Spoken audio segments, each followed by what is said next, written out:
I knew something was wrong the moment Savannah started humming in the mornings. It was small at first, a barely noticeable tune as she brewed her coffee or flipped through her phone at the breakfast table. But it didn't fit. For years, she complained about how mornings drained her, how she couldn't function until noon without at least 2 cups of caffeine and absolute silence. And now she was humming. It wasn't a joyful sound. Not exactly. It was more like a song she couldn't help but let slip, like a thought she hadn't meant to share aloud. I asked her about it once, jokingly, and she waved it off. She said she'd heard the tune in a commercial or maybe at work, but she couldn't quite place it. Work had become the go-to answer for everything lately. Why she was coming home late. Why she was taking calls in another room. Why she was suddenly glued to her phone like a teenager with a secret. The excuses were just enough to keep me quiet. Until they weren't. It wasn't one moment that tipped the scale. It was a slow accumulation of cracks in the picture-perfect life we'd built together. The life Savannah loved to flaunt in Instagram posts and holiday cards. Always curated to show us smiling in matching outfits. Our suburban home in the background like a prop. We were the kind of couple everyone envied. Or so I thought. The first real crack came when she started spending more time with her coworkers. She worked as a project manager for a tech firm, and she'd always talked about her team like they were family. At least, that's what she used to say. But now, it was late-night brainstorming sessions, weekend team-building retreats, and happy hours that ran later than they should. When I suggested we plan a weekend trip, just the 2 of us, she brushed it off. She said she had too much on her plate, that she couldn't just up and leave when her team was counting on her. I didn't push. I'd never been the pushy type. But then came the text message. It was a Saturday afternoon, and Savannah had left for yoga, a class she'd recently taken up despite never showing much interest in exercise before. Her phone buzzed on the counter, the screen lighting up with a preview of the message. I wasn't trying to snoop, but the name caught my eye. Mitch. Mitch wasn't a name I recognized. I'd heard plenty about her co-workers. David, the talkative one. Lisa, the perfectionist. Carlos, the joker, but never Mitch. The message was short, casual on the surface, but it landed like a punch to my gut. Miss you already. Can't wait for Tuesday. I stared at the screen, my pulse quickening. It could have been innocent. A friend, maybe. A harmless inside joke. But the way she'd locked her phone lately, the way she'd brushed off my questions about work, it didn't feel harmless. When Savannah came home later that afternoon, she was glowing. Her cheeks were flushed, her smile easy, her energy electric in a way I hadn't seen in years. She kissed me on the cheek, a quick peck that felt more like an obligation than affection, and asked what I wanted for dinner. I asked her about Mitch. The glow vanished. She laughed too loudly and said Mitch was just a new guy on her team.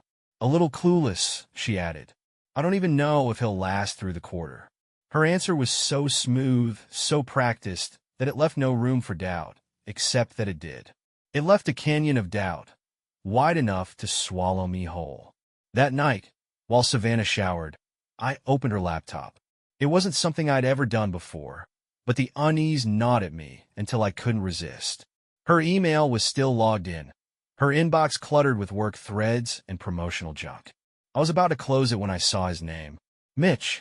The subject line read, "Thanks for today." I clicked. My stomach dropped as I read the message. You make the office bearable. Lunch was perfect. Let's make it a regular thing. I closed the laptop and sat there, staring at the darkened screen.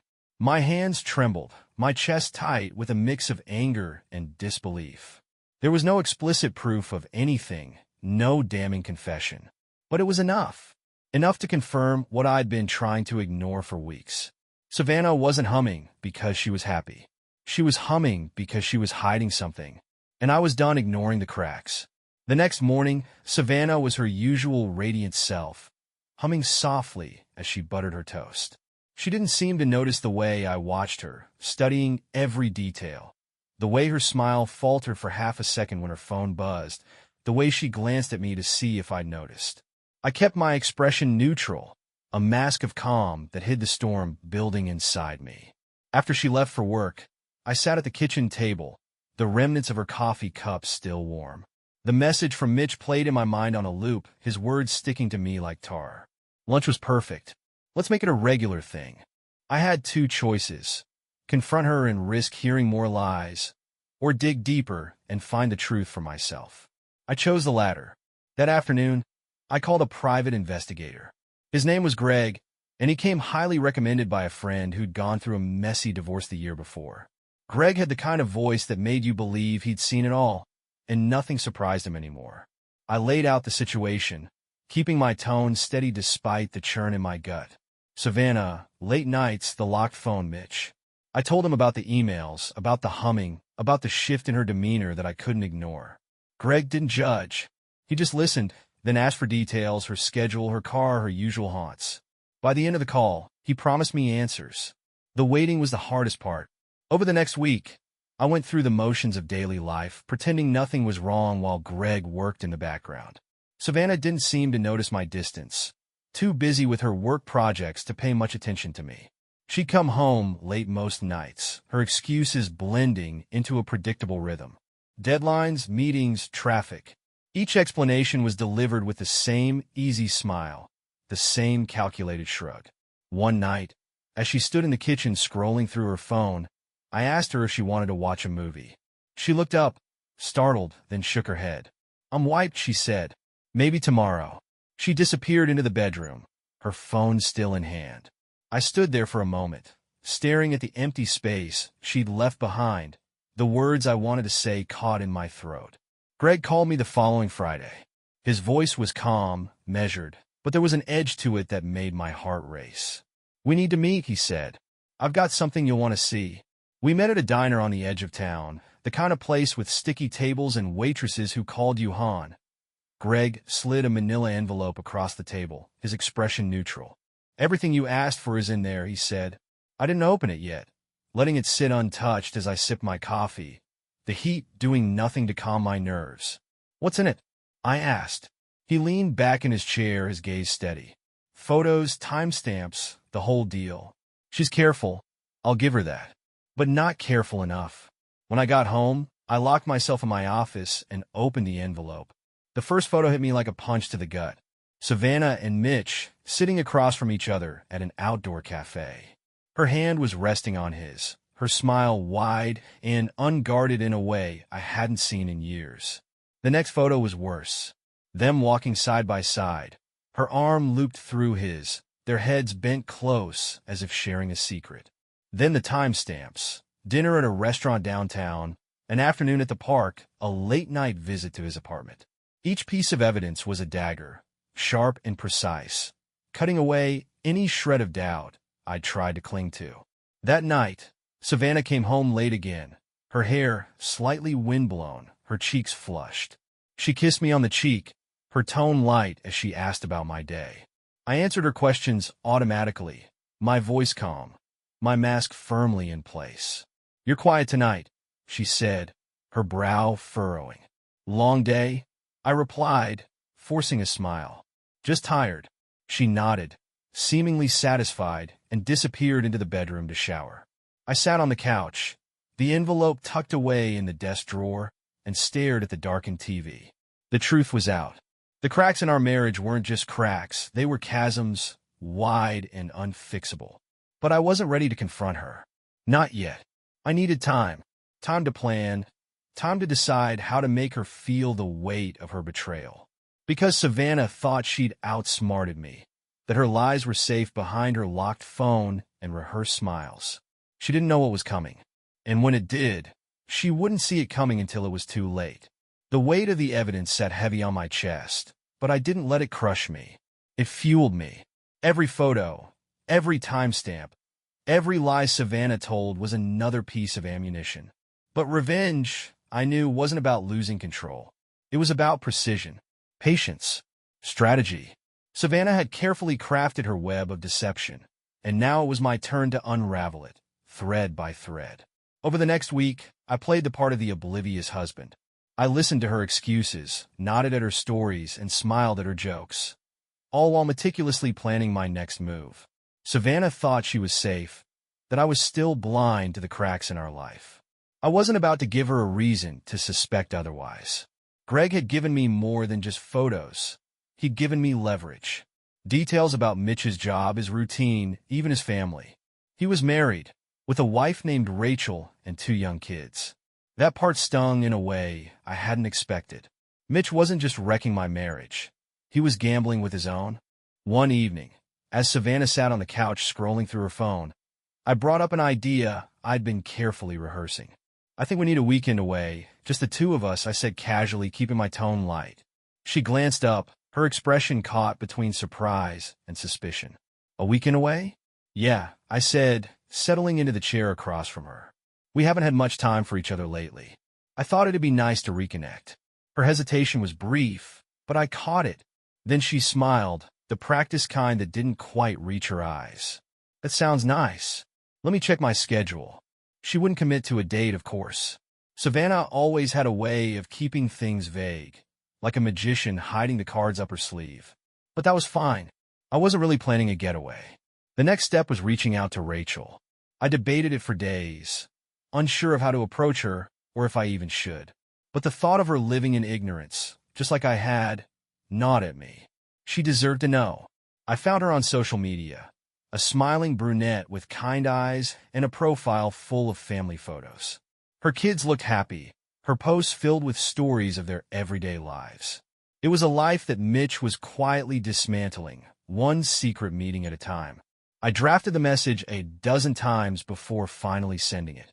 I kept it brief, attaching one of the photos Greg had taken and a timestamp to back it up. Reto, I'm sorry to contact you like this, but I thought you deserved to know. Your husband and my wife have been seeing each other. I have proof if you'd like to see more. I'm truly sorry. The message was sent, and all I could do was wait. 2 days later, Rachel responded. Her message was polite, but filled with disbelief. She asked for the proof, and I sent her everything: the photos, the texts, the timestamps. The silence that followed was heavy, each minute stretching into eternity. When she finally replied, her tone had shifted. She thanked me for telling her, for not letting her live in ignorance. She didn't know what she was going to do yet, but she promised to keep me updated. Meanwhile, I planted seeds with Savannah. Casual mentions of friends going through tough times, stories about infidelity I'd seen in the news. I watched her closely each time, noting the way she stiffened, the flicker of guilt that passed through her eyes. She was starting to sense the tension, but she couldn't place it. Not yet. The real crack came a week later, when I accidentally left my laptop open on the kitchen counter. On the screen was an email from Greg, his name clearly visible in the subject line. Updated evidence attached. Savannah froze when she saw it. I watched from the doorway as her face paled, her eyes darting to me, and then back to the screen. She didn't say a word, didn't even try to open the email. Instead, she grabbed her keys and left the house, her movements frantic. That night, she came home late, her demeanor guarded. I asked her how her day was, my tone casual, almost cheerful. She muttered something about a long meeting and disappeared into the bedroom without another word. I sat on the couch, the faint hum of the television filling the silence, and smiled to myself. The game had begun, and Savannah was already losing. She didn't know it yet, but the walls were closing in, and soon, there would be nowhere left for her to hide. Savannah was unraveling, and it was glorious to watch. The confident, composed woman who once glided through life with ease now seemed unsure of every step. Her late nights became more sporadic, her excuses less convincing. She avoided eye contact, her phone clutched tightly in her hand like a lifeline she couldn't afford to lose. I let her squirm. It was better this way. Letting her feel the weight of her own paranoia was part of the plan. Rachel and I stayed in contact. Her world had come crashing down the moment she confronted Mitch with the evidence I'd provided. She told me about his denial, his anger, and eventually his weak attempt to spin the story into something less damning. He's been staying at his brother's house, she wrote in one of her messages. I don't think he's coming back. I told her I was sorry, but the truth was I wasn't. Mitch had gambled with his life, just like Savannah, and now he was paying the price. Rachel had a quiet strength that I admired. She didn't wallow in self-pity or lash out in anger. Instead, she focused on her kids, on rebuilding her life one day at a time. I felt an odd kinship with her, a shared understanding of what it meant to be blindsided by the person you trusted most. One evening, Savannah came home early, her demeanor frantic. She dropped her bag on the counter and paced the kitchen, her movements sharp and jittery. I watched her from the couch, pretending to scroll through my phone. She turned to me suddenly, her voice tight. "Have you been looking through my emails?" The question was almost laughable in its transparency, but I kept my face neutral. "No." "Why?" She hesitated, her eyes narrowing as she tried to gauge my reaction. "I don't know. Things just feel weird lately." "Weird how?"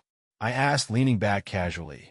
She opened her mouth to reply, but seemed to think better of it. Instead, she shook her head and grabbed a glass of water, her back to me as she stared out the kitchen window. The next morning, I upped the ante. I sent Savannah a bouquet of flowers at work. The note attached was simple but calculated. "I know what you've been hiding. See." It was vague enough to leave her guessing, but pointed enough to strike fear. I imagined her reaction as she read the note, the way her stomach would drop, the way her mind would race to figure out who had sent it. I didn't need to see it to know it had worked. That evening, Savannah was unusually quiet.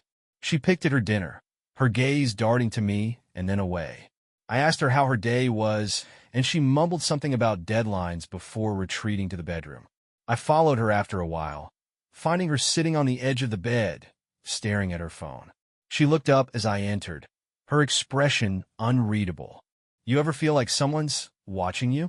she asked, her tone hesitant. I frowned, feigning confusion. "Watching you? What do you mean?" She shrugged, avoiding my gaze. "I don't know. Work's been stressful, I guess." I nodded, sitting down beside her. "I'm sure it's just in your head. Maybe you need a break." She glanced at me, her lips parting as though she wanted to say more, but she stayed silent. Instead, she nodded and lay back on the bed, her movements slow and deliberate. I left her there, the weight of her own guilt pressing down on her like a stone. The next day, I received another update from Greg. He caught Savannah and Mitch at a cafe downtown, their conversation tense and clipped. The photos he sent showed her looking over her shoulder repeatedly, her expression tight with unease. "She's cracking," Greg said over the phone. "Whatever you're doing, it's working." "Good," I replied, my tone cold. "Let her crack." By the end of the week, Savannah was a shell of the person she'd been. She jumped at small noises, her phone never leaving her sight. She'd started asking me strange questions about whether I'd noticed anything unusual, about whether I thought people could sense when something bad was about to happen. I told her I didn't know, that maybe it was just stress getting to her. She nodded, but her eyes told a different story. She wasn't just stressed, she was scared, and she should have been, because the game wasn't over. Not yet. The cracks in her facade were wide enough to see through, but I wasn't finished breaking her. The real blow was still to come. Savannah had become a ghost in her own home. Her once vibrant energy was gone, replaced by paranoia and a thinly veiled anxiety that made her jump at shadows. She spoke less, her laughter, a sound I hadn't heard in weeks, replaced by terse responses and nervous glances. I didn't have to confront her directly. The pressure I applied was doing all the work for me. The plan was nearing its conclusion, and I was ready to deliver the final blow. It started with an invitation, a subtle move, one that Savannah wouldn't question. I told her I'd planned a dinner party for us and a few close friends, a chance to reconnect and de-stress after everything she'd been dealing with at work. She hesitated, her eyes darting away from mine, but she eventually nodded. "That sounds nice," she said, her voice subdued. Her agreement didn't surprise me. Savannah was still clinging to the facade of normalcy, trying to convince herself that she could outlast whatever storm she thought was coming. What she didn't know was that the storm had already arrived. The night of the party, the house was immaculate. I'd hired a caterer, set the table with Savannah's favorite china, and lit candles that filled the space with a warm, inviting glow. The guest list was small, just a few friends, people who'd known us for years. People who would see through her lies once the truth was revealed. Savannah floated through the room like a shadow of her former self. She smiled at the guests, made small talk, and sipped her wine, but her movements were stilted, her responses clipped. She was unraveling, and everyone could see it. Good, I thought. Let them see. Halfway through the evening, as dessert was being served, I stood and tapped my glass with a fork. The soft chime cut through the hum of conversation, and all eyes turned to me. Savannah's smile froze, her hand tightening around her wine glass. "Thank you all for coming tonight," I began, my voice calm and steady. "It's been a challenging year, and I'm grateful to have friends like you to lean on." I paused, letting the weight of my words settle. Savannah shifted uncomfortably in her chair, her gaze darting toward me. "But tonight isn't just about gratitude," I continued. "It's about honesty, and there's something I need to share with all of you." I turned toward Savannah, my eyes locking onto hers. The room fell silent, the air thick with tension. Her expression was a mixture of confusion and dread, her face pale under the soft candlelight. "Savannah," I said, my voice low but firm, "would you like to explain why you've been spending so much time with Mitch?" The silence that followed was deafening. Savannah's mouth opened and closed, her words caught in her throat. The guests exchanged uneasy glances, their confusion giving way to understanding as the pieces began to click into place. I didn't wait for her to respond. I pulled out my phone and tapped the screen, projecting the photos Greg had taken onto the wall behind me. The images spoke for themselves. Savannah and Mitch at the cafe, their hands brushing across the table. Walking through the park, their heads close as they laughed. The time-stamped visit to his apartment. Gasps rippled through the room. Savannah's wine glass slipped from her hand, shattering on the floor. Her breathing quickened, her eyes wide with shock and humiliation. It wasn't just the photos. I'd included copies of their texts, their emails, every damning piece of evidence I'd collected. The truth was laid bare for everyone to see. Savannah finally found her voice, but it was weak, trembling. "Caleb, I can explain." "Explain what?" I asked, my tone cold. "That you lied to me? That you betrayed me? That you thought you could keep this secret forever?" The room was still. No one came to her defense. No one tried to comfort her. She was alone, exposed, the weight of her actions crushing her under the scrutiny of the people she'd deceived.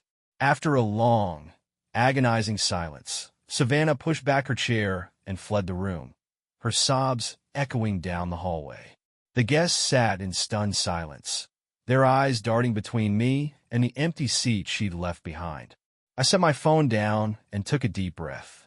"I'm sorry you all had to see that," I said, my voice steady. "But I couldn't keep living a lie." One by one, the guests offered their quiet condolences and began to leave. By the time the house was empty, I was alone with the wreckage, broken glass on the floor, half-eaten plates of food, and the memory of Savannah's shattered expression. She didn't come back that night, or the next. When I finally checked my email, there was a single message from her. "I don't know how you found out, but you've ruined me. I hope you're happy." I stared at the screen, the words blurring as a strange sense of relief washed over me. Savannah was right about one thing. I was happy, not because I'd ruined her, but because I'd taken back control. The hammer had fallen, and now it was time to rebuild. Savannah didn't come home for weeks. Her absence left the house eerily quiet, but the silence didn't bother me. It felt like a reprieve, a chance to breathe without the constant tension of her lies filling the air. I didn't know where she'd gone, and for the first time in years, I didn't care. I was free. The fallout from the dinner party spread quickly through our social circle. Friends called to express their shock, their sympathy, or in some cases, their discomfort. A few tried to downplay Savannah's actions, suggesting I'd been harsh in how I'd handled it. One friend, Jessica, said, "You could have kept it private, Caleb. Did you really need to humiliate her like that?" I wasn't in the mood to defend myself. I told her the truth. Savannah's humiliation wasn't my doing. It was the result of her own choices. If she felt exposed, it was because she'd spent months hiding behind a mask. Most people, however, were supportive. They acknowledged the betrayal, offering words of encouragement that helped more than I expected. One friend even said, "Caleb, I've never seen you stand this tall. It looks good on you." Rachel checked in occasionally. Her situation with Mitch had taken a predictable turn. He begged for forgiveness. She refused, and their divorce was already in progress. She seemed resolute, her focus on her children and the life she was building without him. "You were right to expose her," Rachel said during one of our calls. People like them need to face the consequences. I only wish I'd seen the signs sooner. Her words felt like validation, a reminder that I wasn't alone in this. We'd both been blindsided, and while our paths forward were different, they were united by a shared determination to rebuild. I decided to take time for myself, to figure out what my life looked like without Savannah in it. The house, once filled with her presence, became a space I reclaimed room by room. I painted the walls, rearranged the furniture, and turned what used to be her home office into a personal library. It felt good, like shedding old skin and stepping into something new. Work became an anchor, a steady rhythm that kept me grounded. I threw myself into projects, earning praise from colleagues who noticed the change in me. "You're different lately," my boss said one day. "More focused. It's like you've got your fire back." Savannah finally reached out 3 weeks after the dinner party. Her message was long and filled with a mix of apologies, justifications, and bitterness. "Caleb, I'm sorry for what I did, but you have to understand, I was lonely. You were always working, always distracted. I didn't feel seen. Mitch made me feel alive again, like I mattered." I stared at the email, her words washing over me like static. She was still trying to rewrite the story, to frame herself as the victim in a narrative she'd created. I didn't reply. There was nothing left to say. A month later, the divorce papers were ready. Rebecca, my lawyer, assured me that with the evidence we had, Savannah wouldn't have much to fight with. The house, the savings, and the bulk of our assets were mine to keep. She signed without protest. Her signature at the bottom of the document felt like the final thread snapping, the last tie to a life I was ready to leave behind. That weekend, I went hiking alone. It was something I hadn't done in years, a pastime Savannah always dismissed as pointless.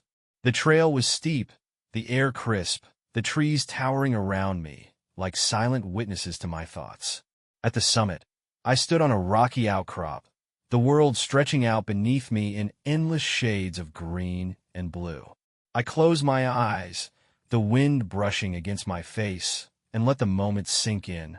I wasn't angry anymore. The bitterness, the pain, the betrayal, it was still there, but it didn't define me.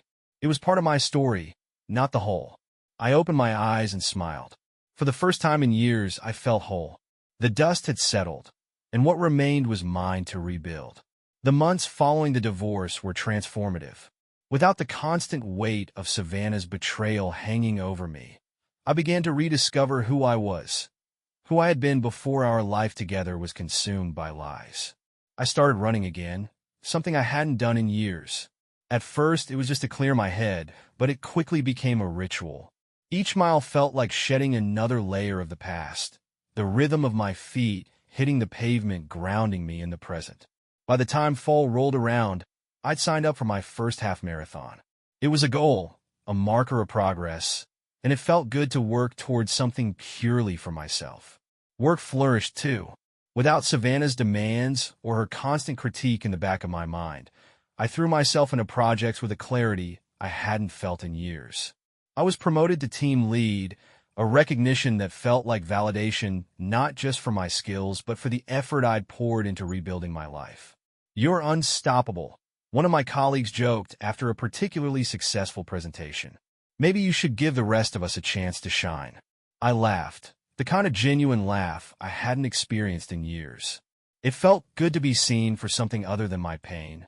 Socially, I started to reconnect with people I'd unintentionally drifted from during my marriage.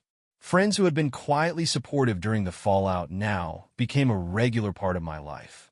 I hosted game nights, attended barbecues, and even went on a group camping trip, something Savannah would have rolled her eyes at but that I found surprisingly refreshing. It was on one of these outings that I met Paige. She was a friend of a friend, a graphic designer with a quick wit and a knack for storytelling. We hit it off immediately, our conversations flowing effortlessly from light banter to deeper, more meaningful topics. Paige wasn't just interesting, she was interested. She asked about my life, my passions, my goals, without prying into the past. It was a refreshing change, and for the first time in a long time, I felt a spark of genuine connection. Our first date was simple, a walk through the park followed by coffee at a small cafe. Paige had an easy laugh, the kind that made you forget your worries. And I found myself opening up to her in ways I hadn't expected. She didn't ask about Savannah directly, but when the topic inevitably came up, her response was empathetic, but not pitying. "It sounds like you've been through a lot," she said, "but it also sounds like you've come out stronger." I nodded, her words settling over me like a balm. "Yeah, I guess I have." As the weeks turned into months, Paige and I grew closer. She wasn't trying to fix me or replace what I'd lost. She was simply there, steady and supportive, a partner in the truest sense of the word. Our relationship felt effortless, built on a foundation of mutual respect and understanding. The boys at work noticed the change in me, their teasing taking on a playful edge. "So, who's the lucky lady?" one of them asked during lunch one day. I just smiled, not ready to share too much. It was nice to have something that was mine, something untainted by the shadows of the past. One evening, as Paige and I sat on the back porch, watching the sunset over the garden I'd rebuilt, she turned to me with a thoughtful expression. "Do you think you'll ever completely forgive her?" she asked, her tone gentle. I didn't have to ask who she meant.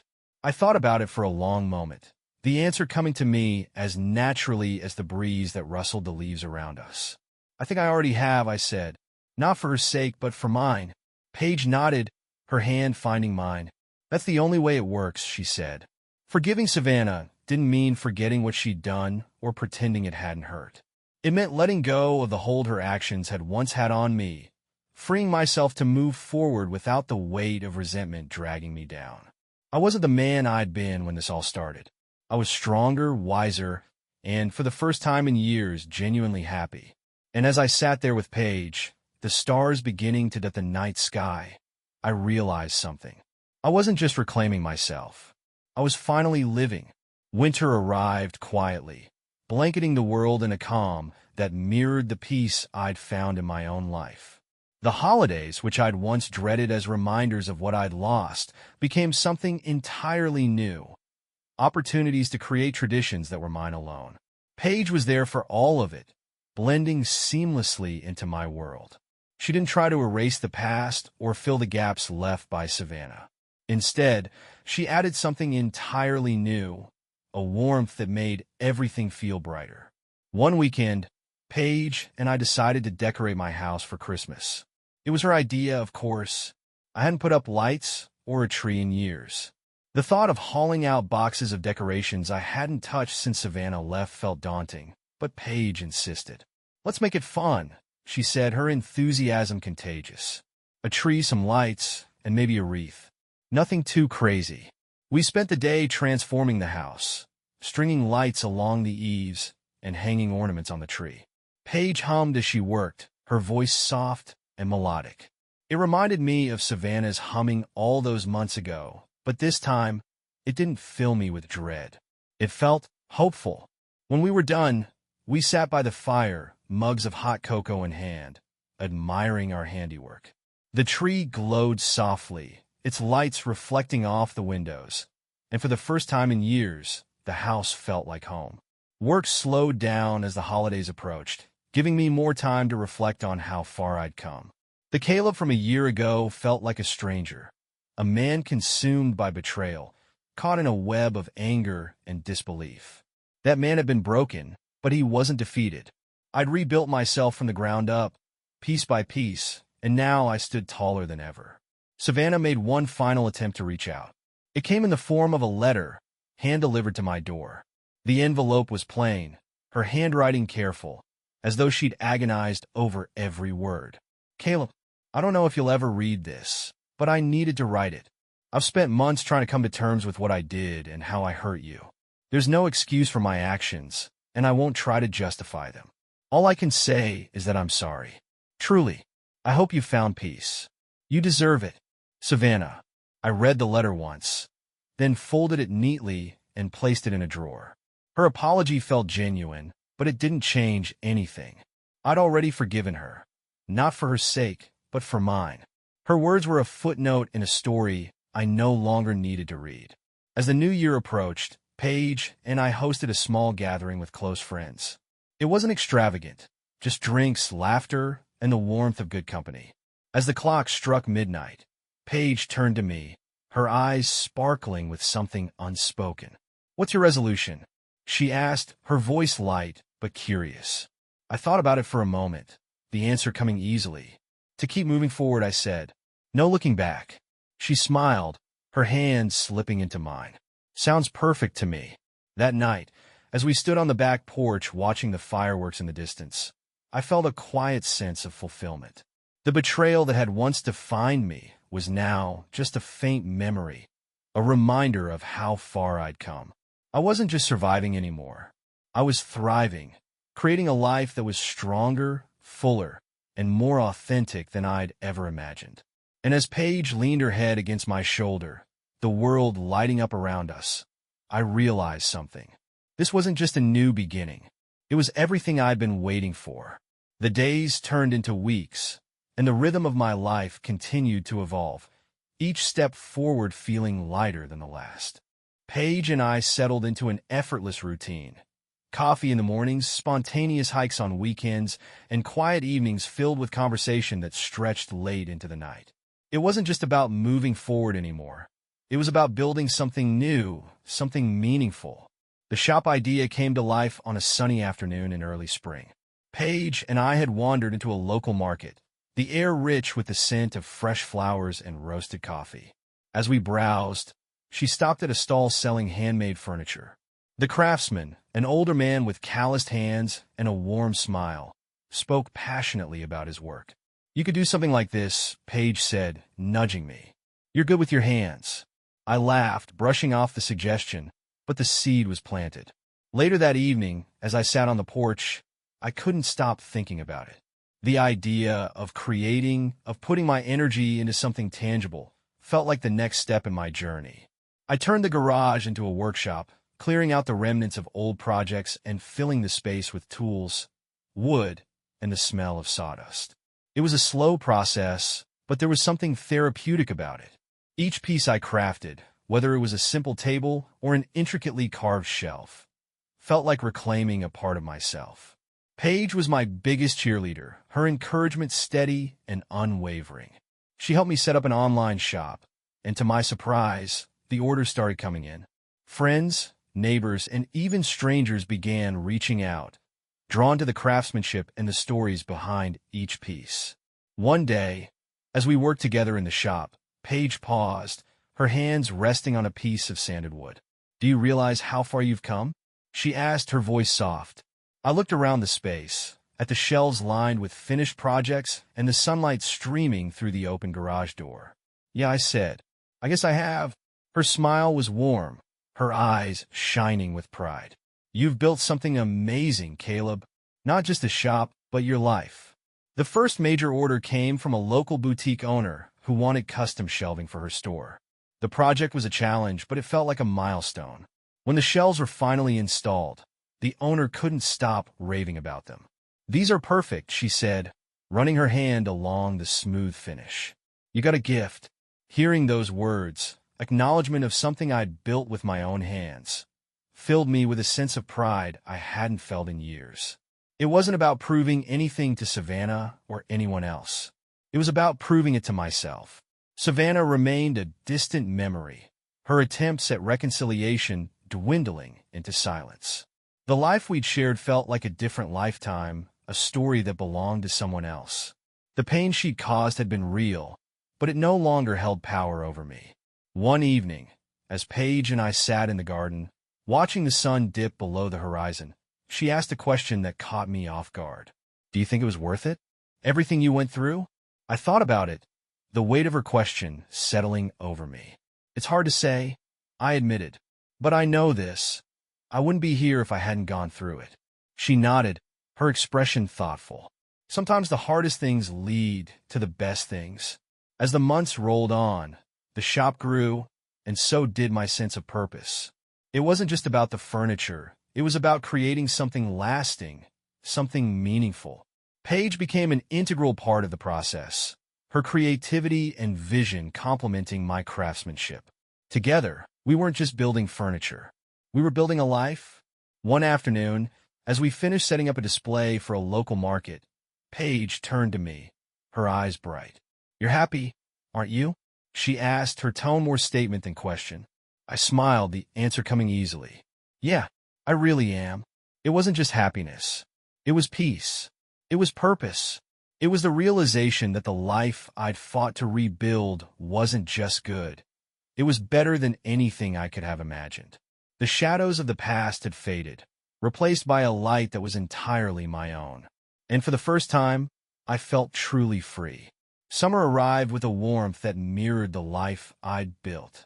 Steady, fulfilling, and full of possibility. The shop thrived, orders pouring in faster than I could keep up. Paige and I spent our days designing, building, and planning, the work feeling less like a job and more like a shared passion. In the evenings, we'd sit on the porch, watching the fireflies dance in the yard, our laughter mingling with the sounds of the crickets. It was a life I never thought I'd have, and yet it felt like exactly where I was meant to be. One evening, as we were closing up the shop, Paige turned to me, her expression unreadable. "There's something I want to show you," she said, her voice hesitant. Curious, I followed her as she led me to the back corner of the shop where she'd been working on a project of her own. Draped in a sheet was a piece of furniture, its shape unfamiliar. With a flourish, she pulled the sheet away, revealing a beautifully crafted wooden sign. It read, "Home at last." I stared at it, the words hitting me harder than I expected. It wasn't just a sign. It was a declaration, a truth I hadn't fully allowed myself to accept.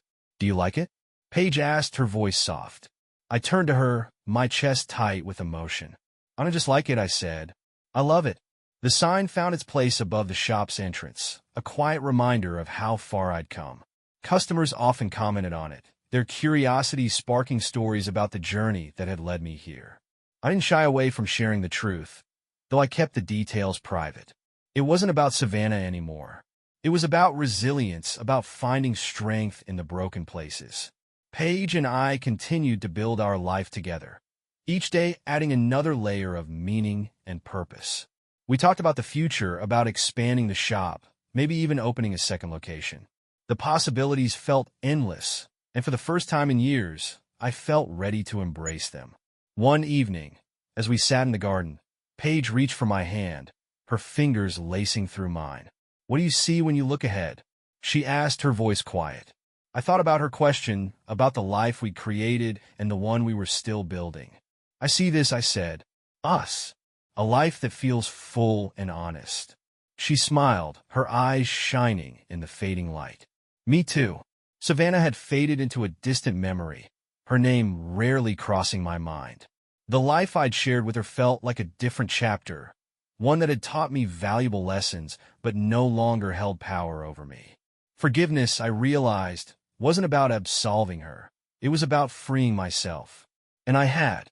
The day the shop celebrated its one-year anniversary, the whole community turned out to celebrate.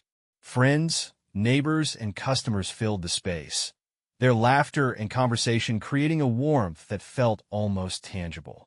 Paige stood beside me, her hand resting lightly on my back as we greeted guests. As the evening wound down, one of the regulars, an older man named Jack, pulled me aside. "You've done something special here, Caleb," he said, his voice gruff but kind. "Don't let anyone take it from you." I nodded, his words sinking deep. "I won't," I said. "Not this time." That night, as I stood outside the shop, the sign glowing softly in the moonlight, I felt an overwhelming sense of gratitude. The life I'd rebuilt wasn't just good, it was mine. It was honest, fulfilling, and full of love. Paige joined me, slipping her arm around my waist. "What are you thinking?" she asked. I smiled, my heart full. "That I'm home." She rested her head on my shoulder, her voice barely a whisper. "Yeah, you are." The betrayal that had once threatened to destroy me had instead shaped me into someone stronger, someone who could build a life worth living. And as I stood there, the future stretched out before me, I knew one thing for certain. I wasn't just surviving anymore. I was thriving. I was living. And I was finally, truly home. So, what do you think about my story? Drop a comment with your thoughts on my decision and how you would have handled it.